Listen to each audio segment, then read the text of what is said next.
Maayong buntag sa tanan no. Today is my morning routine and dala na po ni exercise.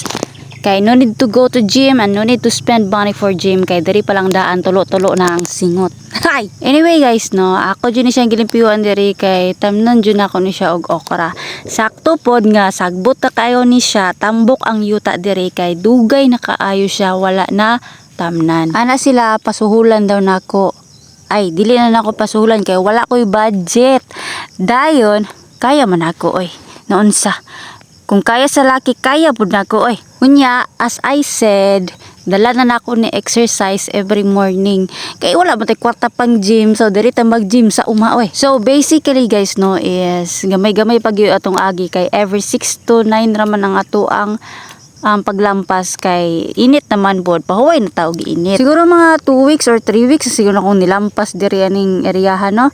And wala man pud ko nagdali ba kay hinahinayan raman ako kay para dili dugay pud mahuman para dugay pud mo ato exercise. Hapit pa jud maligid.